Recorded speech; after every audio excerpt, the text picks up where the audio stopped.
Rebonjour tout le monde. Merci, cher maître, cher professeur, chers collègues, chers étudiants. Je vous dis bonjour à tout le monde et merci pour votre présence aujourd'hui qui m'honore.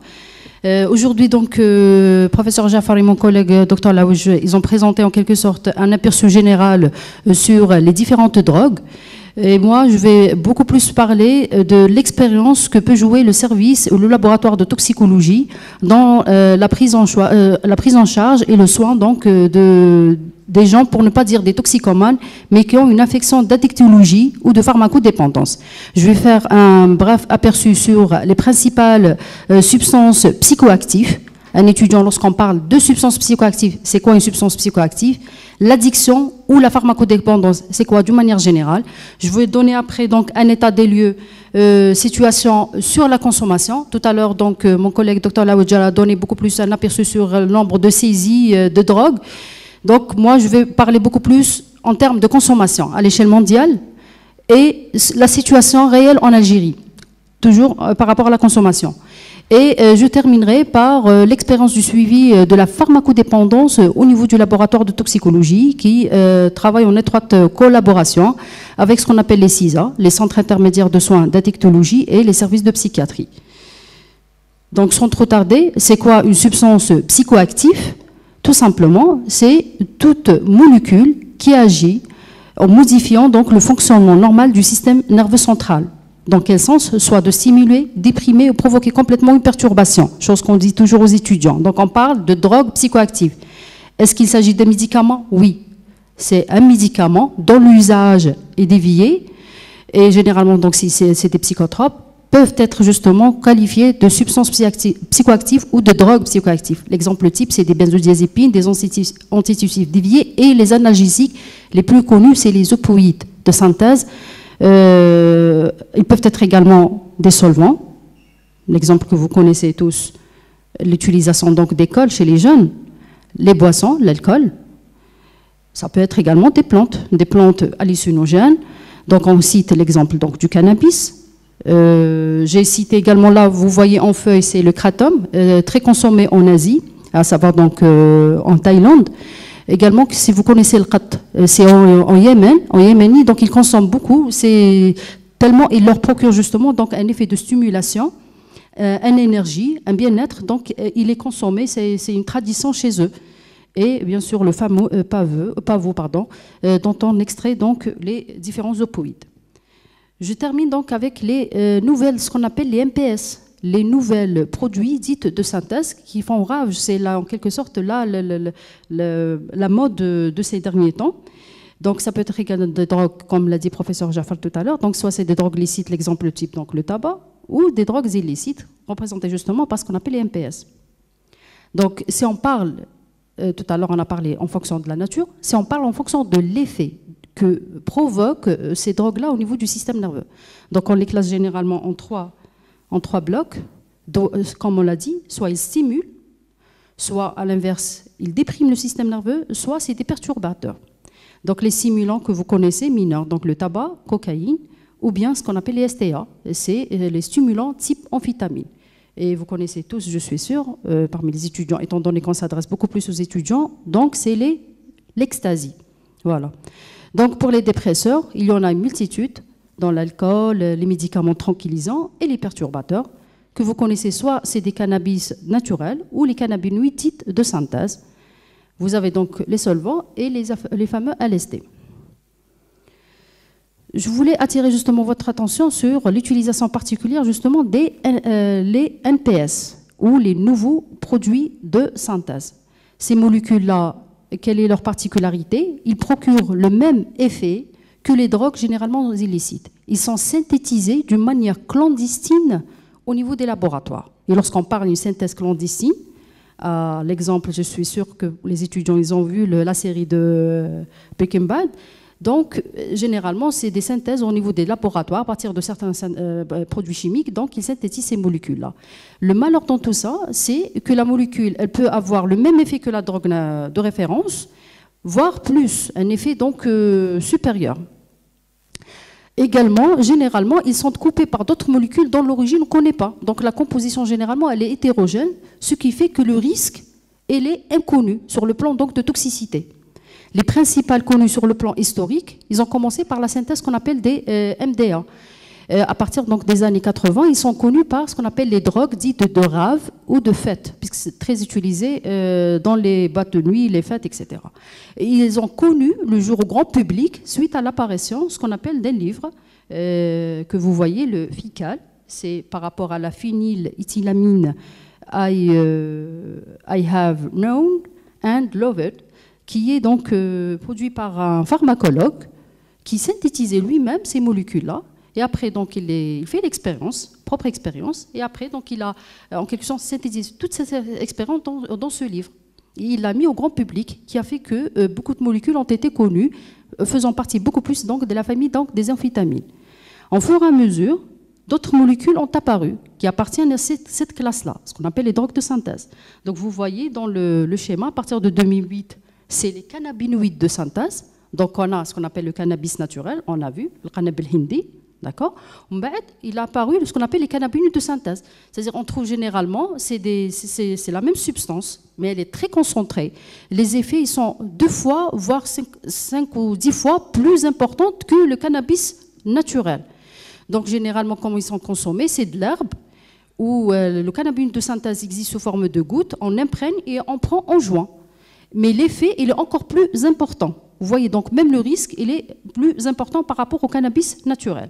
Après, donc plusieurs molécules, en fur et à mesure, ils se sont apparus. Actuellement, on compte plus de 900 molécules appartenant donc à cette classe qu'on appelle les drogues dites de synthèse, ou les nouvelles produits dits de synthèse. Donc, qu'est-ce qu'on retient par rapport à ces molécules-là? On a dit que c'est des molécules qui procurent le même effet que les drogues licites, mais le statut juridique, il est mal connu.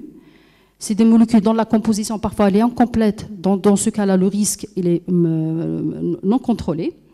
Et c'est la disponibilité, il est partout. Soit on peut les procurer par simple consultation nette, on peut les commander, essentiellement dans les deep web ou sur des sites publics avertis ou des sites commerciaux. Je vais citer rapidement. Donc, vous voyez là, au cannabis, le cannabinoïde de synthèse, connu sous différentes marques. Dans les Spice Gold, vous avez les K2. En bas, vous avez les LSD en buvard, ces différentes consommations. Donc, dans les différentes colorations, là, vous voyez que ça donne envie de consommer. C'est les extasies de différentes couleurs. D'ailleurs, tellement il y a, donc, ça donne justement qu'en quoi c'est des bonbons.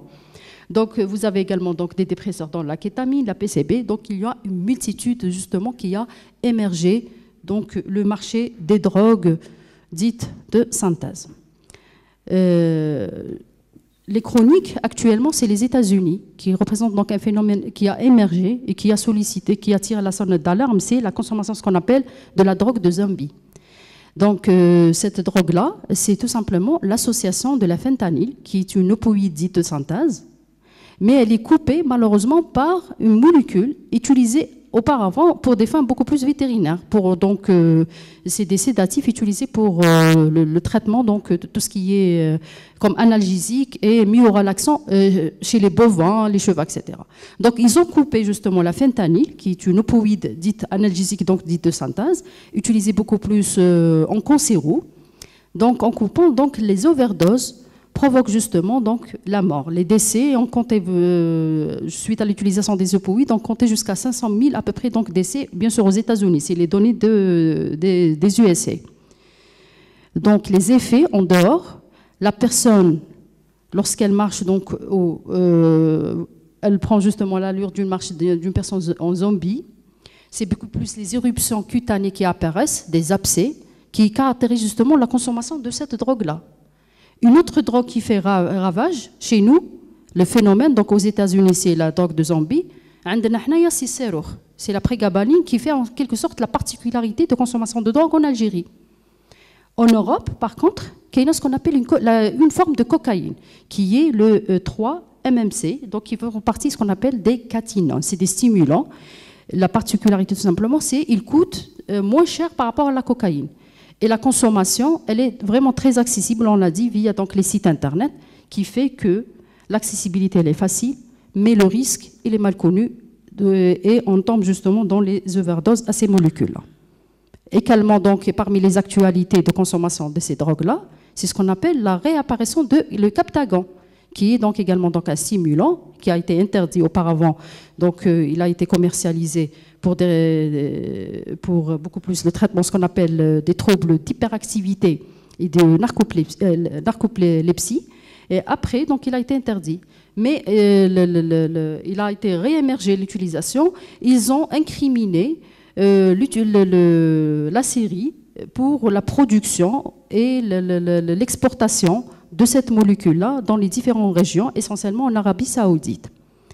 Et ils l'ont incriminé, donc on parle justement donc, de trafic des narco-États. Donc on parlait des SPA. Le risque, c'est vrai, c'est un risque dit sanitaire, on l'a dit, sur le plan santé mentale, physique, mais qui présente encore, parce qu'on a parlé de SPA, des substances psychoactives, de la pharmacodépendance, c'est que le fait, la molécule, on ne peut pas arrêter. C'est le phénomène dont parlaient tout à l'heure donc nos collègues, c'est la pharmacodite dépendance ou l'addiction.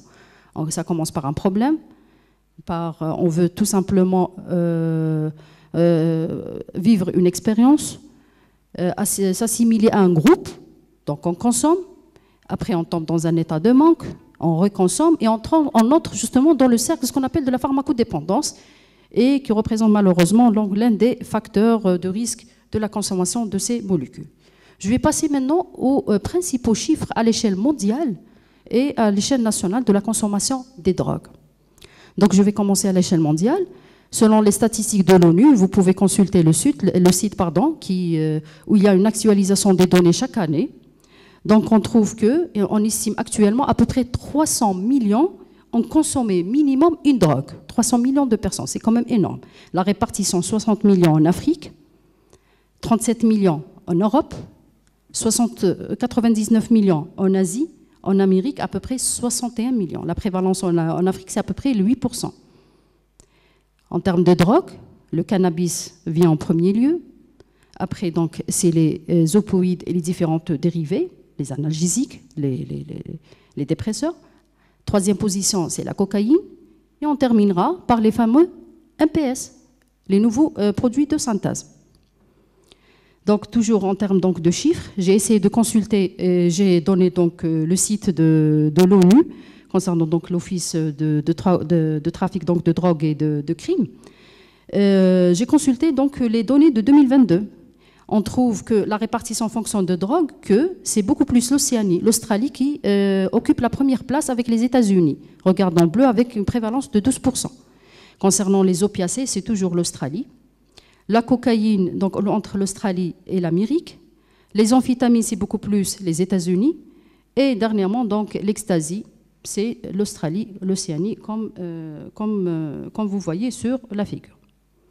Si je reviens aux données de l'Afrique, c'est juste pour vous citer également que l'ONU, donc la prévalence à peu près, donc il compte 200 000 personnes qui meurent chaque année, selon donc, le rapport de 2012. Hein.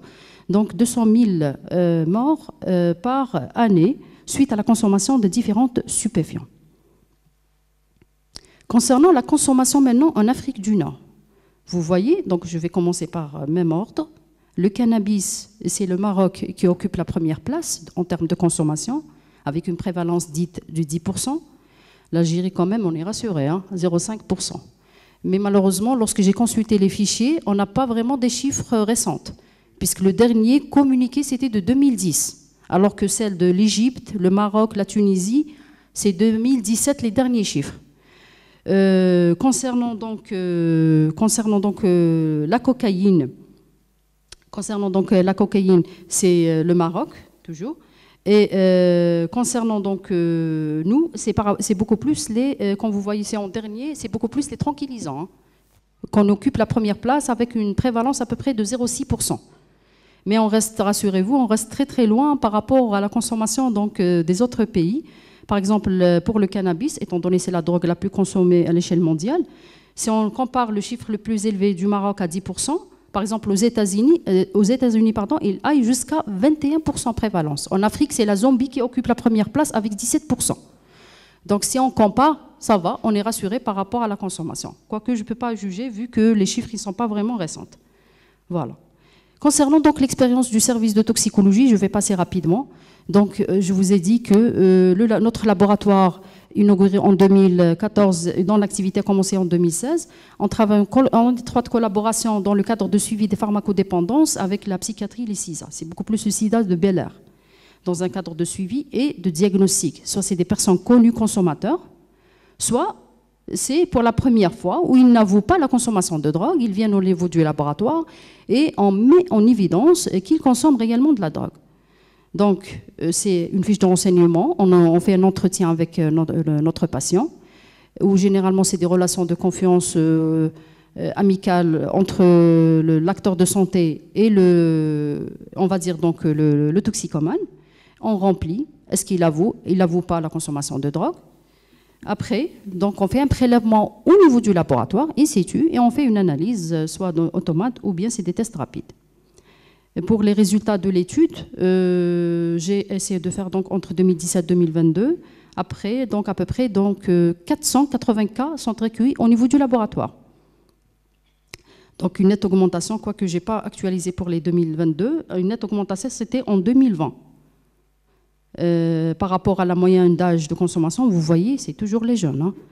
La tranche d'âge la plus touchée, c'est entre 10 et 20 ans, avec une moyenne de 19 ans. Le minimum qui est venu au niveau du laboratoire, il avait 10 ans quand même. Maximum donc de 45 ans. Ça ne se voit pas bien, mais j'ai essayé en quelque sorte de faire un graphe qui montre la moyenne des personnes sur les années allant de 2017 jusqu'à 2020. Et on voit un petit peu que la fourchette des personnes qui est suivie au niveau du laboratoire tout au long de ces années, leur âge aille vers entre 20 à 25 ans.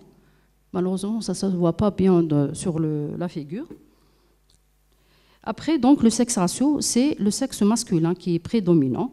Et ça concorde à peu près avec les études. J'ai repris les études de Dr Yamoun effectuées avec la psychiatrie de Constantine et les études, l'enquête québécoise qui confirme que le ratio, là, c'est la consommation beaucoup plus des hommes par rapport aux femmes. Par rapport à la situation dite professionnelle, c'est beaucoup plus la proportion donc, des personnes positives, c'est chez les chômeurs, 51%. Pour le type, en termes donc, de résultats, 39% c'est positif, 61% négatif. Quelles sont les principales drogues? Vous voyez juste à droite, c'est beaucoup plus les drogues qui sont avouées dans la consommation, est avouée par le patient. Donc on voit en premier lieu que c'est le cannabis qui occupe à peu près 74%, suivi après donc par les benzodiazépines et 2% c'est les différentes drogues, à savoir barbiturique, les amphétamines, les opiacés, les antidépresseurs, tricycliques, etc. Donc en termes d'analyse, c'est toujours le cannabis. J'ai essayé de tracer nombre de cas par année et différentes drogues. On voit donc le cannabis en premier lieu, les benzodiazépines, la cocaïne et les quelques cas qu'on a reçus. La cocaïne, c'est un seul cas, deux cas. Un cas c'était en 2021 et un cas en 2020. Par rapport à l'association entre la consommation et l'âge, type de drogue et l'âge. Donc on voit que chez par exemple chez les personnes entre 30 et 40 ans, c'est toujours le cannabis, mais il y a également donc, la consommation de ce qu'on appelle la cocaïne. Alors que chez les jeunes, entre 10-20 ans, c'est toujours le cannabis et les benzodiazépines. Concernant donc la répartition en fonction de la polyconsommation, l'association la plus connue, donc on a vu que beaucoup plus c'est le cannabis benzodiazépine, vient après donc cannabis THC antidépresseur tricyclique et d'autres associations, par exemple benzo extra, parfois c'est trois drogues à la fois, cannabis, benzodiazépine, antidépresseur, comme vous voyez avant-dernier sur l'histogramme. Donc, sans trop tarder, je vais terminer par une conclusion, par des petits conseils. Donc, il est important de reconnaître que la prévention de la consommation de drogue est un effort collectif de nous tous, qui nécessite la participation de la société dans son ensemble, y compris nous, autant que famille, les écoles et la communauté et les décideurs politiques. Puisqu'en fait, comme on le dit, je vais ouvrir une parenthèse par rapport à la loi sortie récemment, c'est la loi dite la loi 2305 sur la consommation des psychotropes et les stupéfiants, qui, comment dirais-je, je vais expliquer ça en arabe. Elle est vraiment très très lourde. Par exemple, pour Serour, la prégabaline, auparavant, ce qui paraît, puisqu'il y avait l'arrêté de 2021 qui interdisait ou qui classait la prégabaline Serour parmi les psychotropes. Mais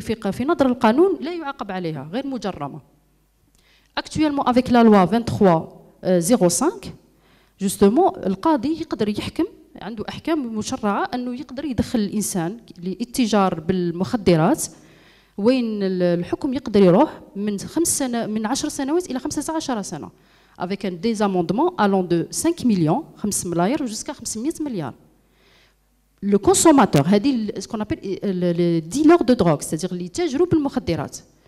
Par contre, les consommateurs, les jeunes, puisque actuellement, les dealers, ils utilisent des jeunes au niveau des lycées, au niveau des CEM, pour passer leur drogue. Et ça gangrène au niveau de toute la société. Donc c'est pour cela qu'il faut tirer la sonnette d'alarme. C'est pour cela que j'insiste sur le rôle des familles, de l'école, c'est-à-dire avant d'aller vers comme dernière solution. D'accord? Le consommateur, généralement, généralement, c'est au choix de juge, il peut l'orienter vers ce qu'on appelle les centres de désintoxication. Les centres de désintoxication actuellement le plus connu, on a deux, je pense un à Oran, le deuxième fait Alger Abou Chaoui. Le reste, c'est des CISA, c'est ce qu'on appelle des centres intermédiaires de soins d'addictologie. C'est-à-dire le patient, il aille vers le centre, il se présente, il veut arrêter la consommation, et il veut une assistance, une aide. Et je pense que les psychologues et les psychiatres peuvent intervenir après pour mieux expliquer leur rôle dans ce contexte-là. Je vais terminer par quels sont les principaux, comment dirais-je, les principaux conseils à donner. C'est l'éducation, l'information honnête et la communication avec les jeunes. C'est pas de leur dire arrêtez comme ça sans lui expliquer. C'est pour cela que j'ai choisi comme slogan le dialogue ouvert avec les étudiants, avec les jeunes, étant donné que c'est un phénomène qui touche beaucoup plus les jeunes. La communication ouverte et honnête entre parents, les éducateurs, notre rôle ici en tant qu'enseignants et les jeunes. Le renforcement de l'estime, c'est à travers différentes activités. Et faciliter l'accès aux services de soins. Il ne faut pas dire qu'il s'est dirigé vers un centre, c'est un toxicomane, c'est un délinquant. Il faut le prendre en charge. Et je vous remercie pour votre attention.